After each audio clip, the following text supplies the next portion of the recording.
that have put some other That's right. players on the field that if you watch that game last week, what the Eagles did is their matchup on their offensive line is so strong across the board. What they were able to do offensively when you watch the film, Greg, is they found 95, 51, and 25. And they isolated the run game. Isolated them every time. Right. And so what they would do is, because those guys were always playing on the same side of the field, then they would trap and wham block Clark and Lowry, or Clark and Kingsley Keke, whoever else was the other two down linemen down on the field, right? And exactly. And then they would trap the good players, wham block them, trap them, and chip them, and then they would have a pulling guard, or they'd have a one-on-one block, or they would be running a stretch play that those guys just couldn't make, right? And it was over. But even Ertz and Goddard were nailing guys. That's what I mean. They were ram blocking, they were chip blocking, but they were doing it. They were nailing them. Right. They were knocking them, and they were really doing a good job. And it was just continuous when you watch the film. And it's like, there's the matchup. They saw a matchup on film, and they exploited it almost every run play. And my point is like, okay, so they had a bad week. But that you can't project that going forward, because they've already made a move to bring in another ex-Raven that is familiar, that's a much better player, even though he's never played in Green Bay than Fackrell is, as a rotational outside linebacker. And they're also getting Montravius Adams back on the defensive line rotation, that will take Lancaster off the field.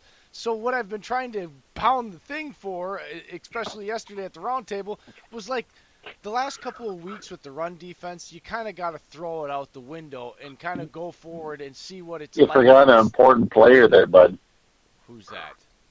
Oh, yeah, Mr. Oren Burks. Well, we don't know what Oren's going to do, though, because he hasn't played at all this season. So he's kind of a... Yeah, exactly. He's an extra gap filler. That's the thing. If you fill the gap, it's a less lane for a running back. So that's what this is going to be an interesting yeah, but you're going to see... Yeah, but you're going to see the Cowboys knowing that right up the gut isn't going to go anywhere this week. He'll be running the other gap. Well, that's what I'm saying, is the individual matchup is a little different this week compared to the last couple weeks, depending on if Burks and Adams are there. Because if they're not, Greg, I'm going to tell you this right now.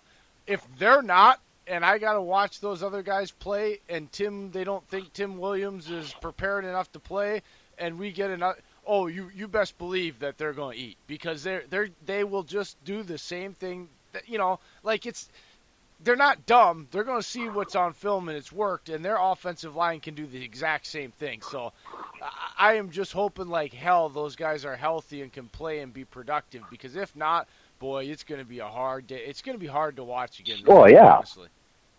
But the question I got for you guys out there in Packerland is, what in the hell has gone on in the second half for you guys? Because your starts have been bang, bang, bang. They've been bang on. But the second half of games, and this is where Adams,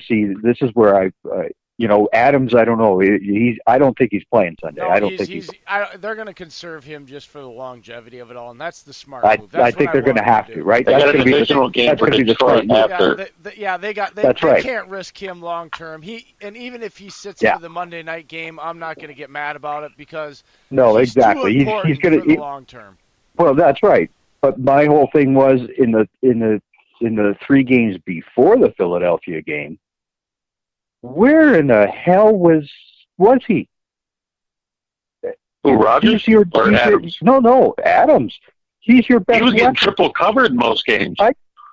Sure, he was getting triple covered, but the whole problem was, that I find, is that you could see Rodgers going and talking to LaFleur, saying we need to do something different, and it's specifically to get the ball into Adams' hands still, right?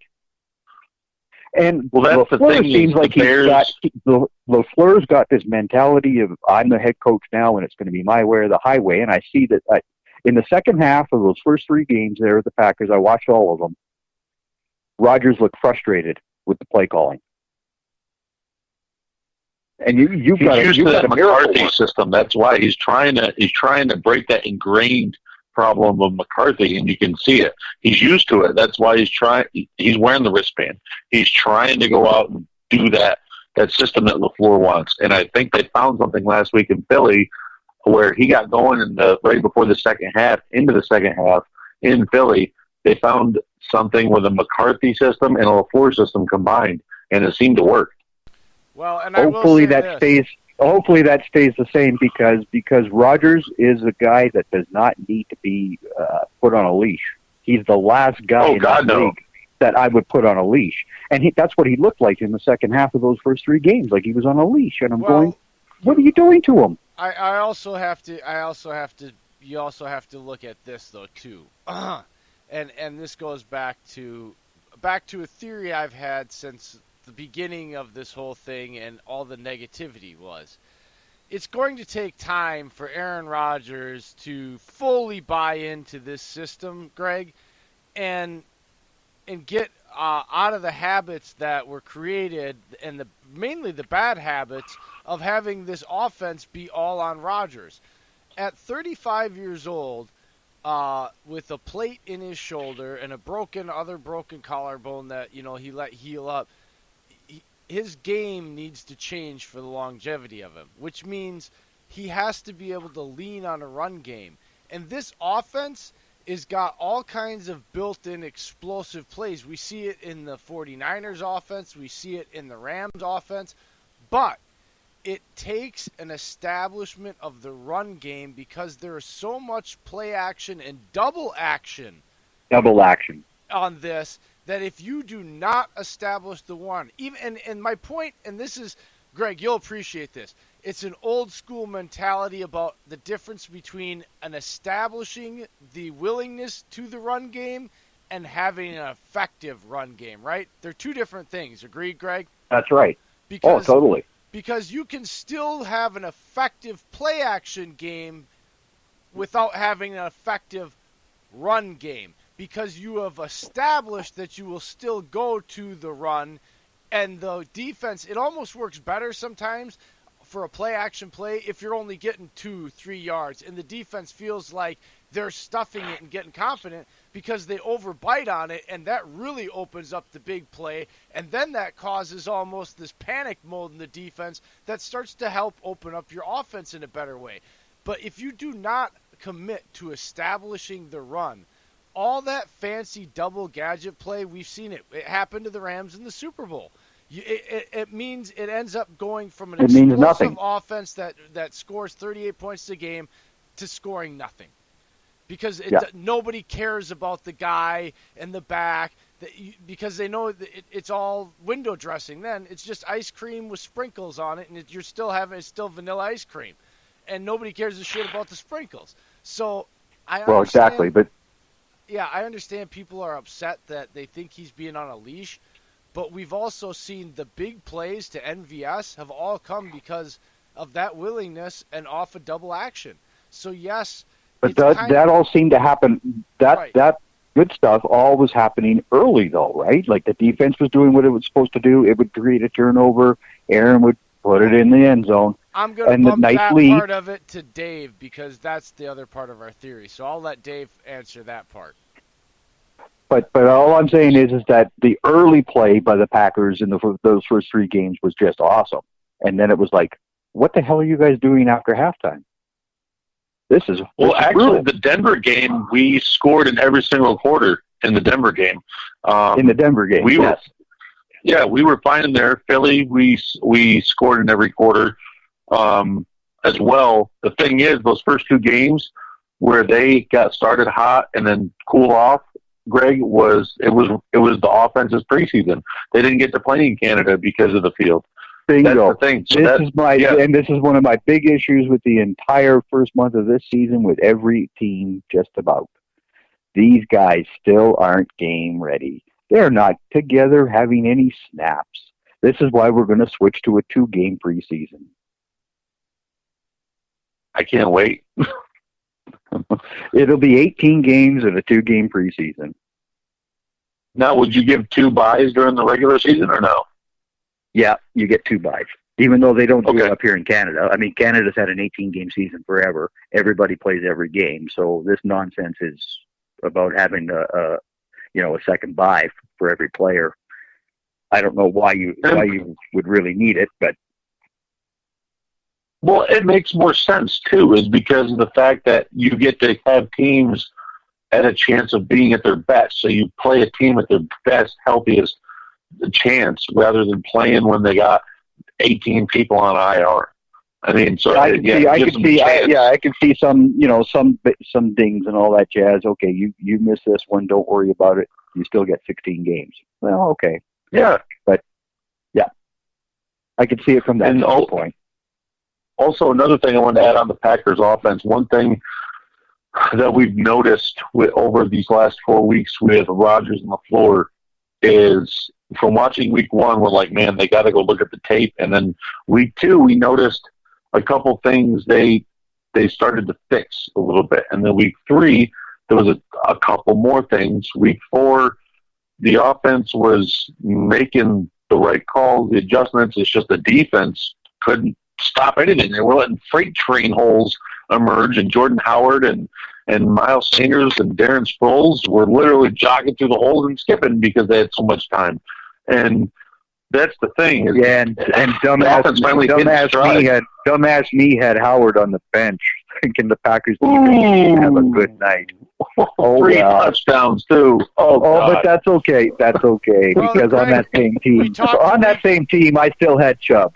We talked to week 2 late. That's fine. If you would have talked to us last week, I would have told you play Howard, because we would have told you about the players missing in the run defense and how it had already showed up. It just had not gotten exposed because it had been playing some subpar offensive line.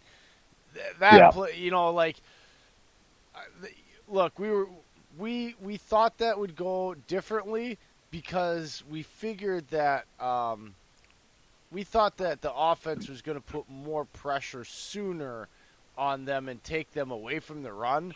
I did not see the frickin' those aren't even holes. That was the Grand Canyon those running backs were running through all game long. I mean, hey, you could drive the semi through those holes. You don't see that in professional football very much. Let's be real. Like that looked like high school holes, man. It was bad. It was really bad. There was a pass interference that one right after the half. We had the drive going, and then that Marquez Valdez Scantling, where he was basically being uppercutted by Avonte Maddox, and they threw the flag to challenge it, and they still didn't overturn it. The guy was in his chest, not turned around, and I'm like, what else do you need? He's snuggling with the guy, tucking him to bed. What the defense interference? This is what I mean. We don't know what a penalty is anymore because it's become so subjective for that particular crew to call a particular way. And okay, so what are these guys going to do to us? We don't know. Yeah, Yeah, and I fully agree with that. The Saints game for the Cowboys last week. Sean Payton clearly said that this is his favorite refereeing crew. Oh, great. Yeah, you get to have your favorite crew. Okay. What's that about? Especially at a home game. Yeah. Just happened to be with Drew Brees sitting out. Yeah. Well, you know what, Greg? We've been on for a while. I'm going to get to this last question and go ahead and what's your final score? What's your prediction? And who's the MVP of your prediction? Okay, I've got us for a change winning late with a field goal 27-24. Who's your MVP? I'm gonna say that Mr. Elliott has his best game of the season.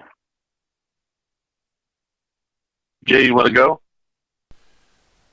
Actually, this is going to probably surprise Packer Nation, but I had these two games flip-flopped. I had the Packers winning last week and losing this week. Look, there's two caveats. If they get their guys healthy and back and I don't think they're going to stop you guys. Like, to me, for the Packers defense to be able to do their job against the you guys, Zeke has to be held to a maximum of 90 yards on a